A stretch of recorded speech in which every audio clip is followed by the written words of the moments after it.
স্বাগতম জানাই ষ্টুডিঅ'ত মই চুম লৈ আনিছো ply story first on time it big breaking Assam Meghalaya সীমান্তত পুনৰ উত্তপ্ত পৰিস্থিতিৰ সৃষ্টি হৈছে এজন আৰক্ষীৰ বাহনখন ভস্মীভূত হোৱাক লৈ এই উত্তপ্ত পৰিস্থিতিয়ে বিৰাজ কৰিছে যাক লৈ এতিয়া এক তীব্ৰ উত্তেজনাই বিৰাজ কৰিছে লৈ আনিছো এই সন্দৰ্ভত সবিস্তাৰে জনাই আছো ply story first on time it big breaking Assam Meghalaya সীমান্তত পুনৰ ভয়ংকৰ ঘটনা সংঘটিত হৈছে যাৰ বাবে এতিয়া চৌদিকে হাহাকাৰ পৰিস্থিতিয়ে বিৰাজ কৰিছে এজন আৰক্ষী জোৱানৰ এখন বাহন ভস্মীভূত হোৱাক লৈ এই উত্তপ্ত পৰিস্থিতিৰ সৃষ্টি হৈছে অৰবিন্দ ৰয় নামৰ আৰক্ষী জোৱানজনৰ আছিল আই-10 বাহনখন অৰবিন্দ ৰয় নামৰ এজন আৰক্ষী জোৱানৰ আছিল এই বাহনখন আই-10 বাহন আছিলে কিদৰে নিশা বাহনখন ভস্মীভূত হল ইয়াক লৈ সৃষ্টি কৰিছে ব্যাপক ৰহস্য ইয়াৰ আঁৰত কি ৰহস্য আছে তাক লৈ এতিয়া ব্যাপক ৰহস্যৰ সৃষ্টি কৰিছে আৰু সমগ্ৰ ঘটনাক লৈ আৰক্ষীয়ে তদন্ত অব্যাহত ৰাখিছে জনাইছে বিগ ব্ৰেকিং নিউজ এই মুহূৰ্তৰ আপাৰ লাম্পিৰ বেটেলিয়ান কেম্পৰ সমীপত এই ঘটনা সংঘটিত হৈছে এয়া ঘটনা হৈছে আপাৰ লাম্পিৰ বেটেলিয়ান কেম্প ঘটনাস্থলীত কামৰূপ জিলাৰ আৰক্ষী প্ৰশাসন উপস্থিত হৈছে আৰু আৰক্ষী প্ৰশাসনে উপস্থিত হৈ সমগ্ৰ ঘটনা তদন্ত কৰি আছে ply story first on time a big breaking news জনাই আছো যে অসম মেঘালয় সীমান্তত এতিয়া আৰক্ষীৰ যি বাহনক লৈ যি ঘটনা সংঘটিত হৈছে তাক লৈ এতিয়া তীব্ৰ উত্তেজনাই বিৰাজ কৰি আছে বিগ ব্ৰেকিং নিউজ এই মুহূৰ্তত আমি জনাই আছো যে অসম মেঘালয় সীমান্তত পুনৰ ভয়ংকৰ ঘটনা সংঘটিত হৈছে এজন আৰক্ষী জোৱানৰ এখন বাহন ভস্মীভূত হোৱাক লৈ উত্তপ্ত পৰিস্থিতিৰ সৃষ্টি হৈছে আৰু এয়া আমি দৃশ্যাংশৰ জৰিয়তে সবিস্তাৰে জনাই আছো যে এজন আৰক্ষী জোৱানৰ এখন বাহন ভস্মীভূত হোৱাক লৈ উত্তপ্ত পৰিস্থিতিৰ সৃষ্টি হৈছে অৰবিন্দ ৰয় নামৰ আৰক্ষী জোৱানজনৰ আছিল আই-10 বাহনখন কিদৰে নিশা বাহনখন ভস্মীভূত হল ইয়াক লৈ ব্যাপক ৰহস্য সৃষ্টি হৈছে আৰু এই ৰহস্য উদ্ঘাটন কৰিবৰ বাবে এতিয়া ক্ষিপ্ৰতাৰে তদন্ত চলি আছে সমগ্ৰ ঘটনাক লৈ তদন্ত অব্যাহত আছে আৰক্ষীয়ে অব্যাহত ৰাখিছে তদন্ত আপাৰ লাম্পিৰ বেটেলিয়ান কেম্পৰ সমীপত এই ঘটনা সংঘটিত হৈছে ঘটনাস্থলীত কামৰূপ জিলাৰ আৰক্ষী প্ৰশাসন উপস্থিত হৈছে আমি ইয়াত দৃশ্যাংশৰ জৰিয়তে সবিস্তাৰে জনাইছো কিদৰে এতিয়া অসম মেঘালয় সীমান্তত পুনৰ ভয়ংকৰ ঘটনা সংঘটিত হৈছে আৰু এজন আৰক্ষী জোৱানৰ এখন বাহন ভস্মীভূত হোৱাক লৈ উত্তপ্ত পৰিস্থিতিৰ সৃষ্টি হৈছে আমি জনাইছো এক বিগ ব্ৰেকিং নিউজ এই মুহূৰ্তত অৰবিন্দ ৰয় নামৰ আৰক্ষী জোৱানজনৰ যি আই-10 বাহন আছিলে সেই আই-10 বাহনখন ভস্মীভূত হৈছে আৰু তাক লৈ এতিয়া এক ৰহস্যৰ সৃষ্টি হৈ পৰিছে আৰু সেই ৰহস্য উদ্ঘাটনৰ বাবে এতিয়া যুদ্ধকালীনভাৱে আৰক্ষীয়ে তদন্ত চলাই আছে আৰক্ষী তদন্তত এতিয়া সকলো তথ্য পোহৰলৈ ওলাই পৰিব আৰু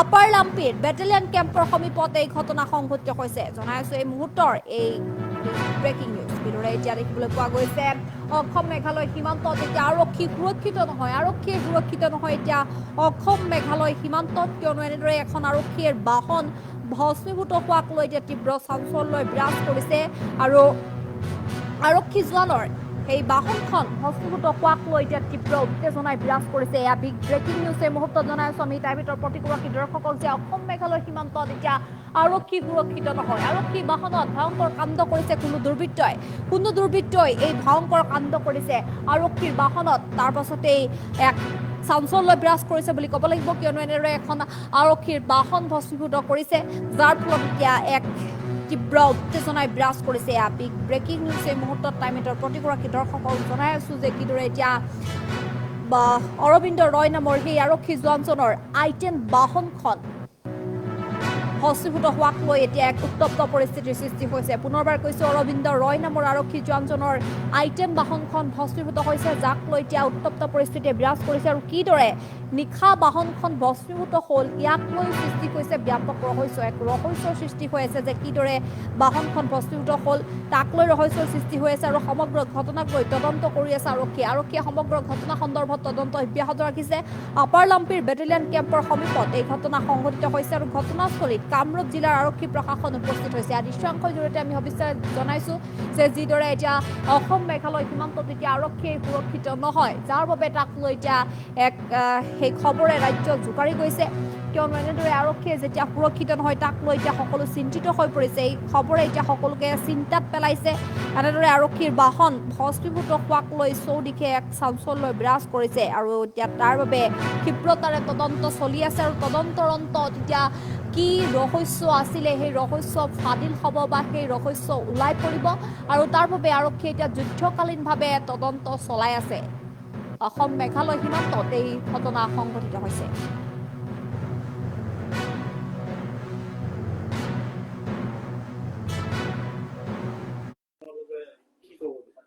লাম্পিত একচুৱেলি আমি ৰাতিপুৱা 5টা বজাত আমাৰ IC লাম্পিৰ পৰা তেওঁলোকৰ পৰা গম পাওঁ যে বাহন এখন জ্বলি থকা দেখিবলৈ পায়। তো সেই মৰ্মে আমাক যেতিয়া কয় আমি আমাৰ OC আমি তাৰপিছত আমাৰ লাইকে SSP ছাৰ CDC ছাৰ আমি গোটেইখিনি তাত গ'লো। আমি যোৱাৰ পিছত আমি গম পালো সেই বাহনখন একচুৱেলি এখন ব্যক্তিগত বাহন। আমাৰ তাতে এটা BOP আছে, আপাৰ লাম্পি BOP। সেই BOPত এজন তাৰে হাবিলদাৰ হয় অৰবিন্দ ৰয়, তেখেতৰ ব্যক্তিগত বাহনখন তেখেতে সেই ৰাস্তাৰ চাইডত পাৰ্ক কৰি ৰাতি থৈ গৈছিলে।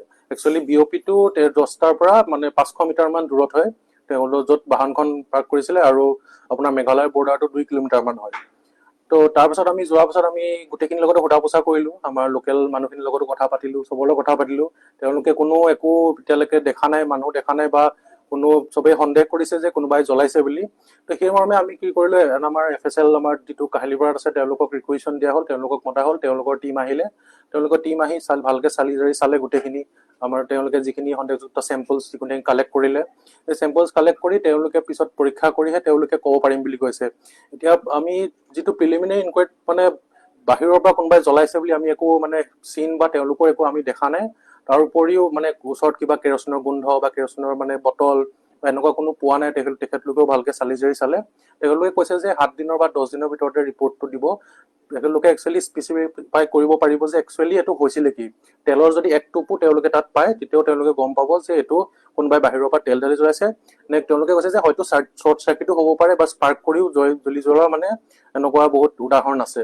তো সেইটো কথাতে আমি তথাপিও আমাৰ ইনভেষ্টিগেশ্যন আমি আৰু সোধা পোছা জাৰি ৰাখিছো। ইয়াৰ কাৰণে আমি এটা কেছ এটাও ৰেজিষ্টাৰ কৰি ল'ম। তাৰপিছত আমাৰ ইনভেষ্টিগেশ্যন সোধা পোছা কৰি আৰু কি ওলাই তাৰ পিছতহে আমি আপোনালোকক আৰু জনাব পাৰিম। ইয়াৰ উপৰি আৰু এটা কথা মানে আপোনালোকক ক'ব বিচাৰিছো, এইটো কথা লৈ মানে বহুত উৰা বাতৰি চলি আছে। মোক কিছুমানে ফোন কৰিছে, ছাৰ BOP কেম্পটো জ্বলাই দিলে, ছাৰ এই কোনোবা চুবুৰীয়া ৰাজ্যৰ কোনোবা সংগঠনে আহি মানে জ্বলাইছে, ছাৰ এই কোনোবা কলা কাপোৰ বান্ধি জ্বলাইছে। এইবোৰ সম্পূৰ্ণ মিছা। আমি যিমানখিনি ইনভেষ্টিগেশ্যন কৰিলো একো তেনেকুৱা হোৱা নাই। কোনো ক'তো বেলেগত জুই লগা নাই, কোনেও কাকো দেখাও নাই যে কোনোবা কলা কাপোৰ মাৰি দুৰ্বৃত্তই আহিছে। এইখিনি সম্পূৰ্ণ মিছা কথা। আমি লাহেকে যিমানখিনি গম পাম আৰু ইনভেষ্টিগেশ্যন আগবাঢ়ি থাকিব সেইটো আমি গম পাম। স্যাৰ, যিটো শ্বিলঙত যিটো উবেৰ চালক লৈ যিটো ঘটনা সংঘটিত হৈছে, এই ঘটনাৰ আলম লৈ মানে হ'ব পাৰে বুলি মানে কি সন্দেহ কৰিব পাৰি? নাই, তেনেকুৱা এতিয়ালৈকে একো মানে লক্ষণে দেখা নাই। প্ৰথম লক্ষণটো আমাৰ FSL টিম বা আমি যেতিয়া গৈছো, বাহিৰৰ পৰা যে কোনোবাই এনেকে তেল ঢালি জ্বলাইছে সেইটো মানে সেইটোৰ চিন বা সেইটোৰ প্ৰথম পৰ্যায়ত আমি দেখা পোৱা নাই। তেওঁলোকে FSL টিমে কৈছে যে প্ৰথমতে আমি গোটেইখিনি চালি জাৰি চাই আৰু মানে ভিতৰৰ চেম্পল যিখিনি কালেক্ট কৰিছে সেই চেম্পলখিনি চাই ক'ব পাৰিব যে একচুৱেলি মানে কোনোবাই জ্বলাইছিলে বুলি। তো তাৰ আগতে আমি মানে আৰু এই কথাটো হৈছে একদম বৰ্ডাৰত নহয়, মানে অসমৰ মাটিতে হৈছে। বৰ্ডাৰটো ইয়াৰ পৰা 2 কিলোমিটাৰ দূৰত আৰু আমাৰ বেটেলিয়ন কেম্পটো ওচৰতে আছে। আৰু তাত মানে জনবহুল মানে মানুহখিনি ইমানো মানে ঘনকে নাই, বহুত মানে দূৰে দূৰে আছে মানুহৰ ঘৰ। তো মোৰ লগা নাই তেনেকুৱা কিবা এটা হৈছে বুলি। কিন্তু আমি ইনভেষ্টিগেশ্যন আমাৰ চলি আছে, আমাৰ সোধা পোছাও চলি আছে। বাকী আমাৰ যিটো টেকনিকেল এনালাইচিছো চলিব, সেইমৰ্মে আৰু যি ওলাই তাৰ জনাব পাৰিম। কাক কি ক'ম, সেইটো কাৰণে মই চৰকাৰকে সেইটো দাবী কৰিছোঁ। মানে কি ডিউটি আছে আমাৰ 30জন আছে ইয়াতে জোৱান, 30জন জোৱান আছে। তো নিজে মানে অলপ মানে ডিউটিটো মানে পেট্ৰলিং বুলি কয়, সেইবিলাক এনে ডিউটি কৰিলে মানে এনেকুৱা মানে গম নাপায়। এতিয়া পুলিচবিলাকে গম নাপায় যিটো আমি পাব্লিক কেনেকৈ ক'ম। গাড়ীখন কি গাড়ী আছিলে? কি গাড়ী হয় এইটো? কেটেন গাড়ী আছে, বাটলানৰে আছিলে। তাতে মানে এইটো ৰাস্তা আপুনিবিলাক দেখাব পাৰে, তাত মানে কেম্প লগে যাব নোৱাৰে, এইটো কাৰণে ইয়াতে থৈছে আছে। তো সেইটো বুলি মানে আমি নিজে সীমাটো মানে নিজে আমি অলপ প্ৰটেকশ্যন দিব লাগে।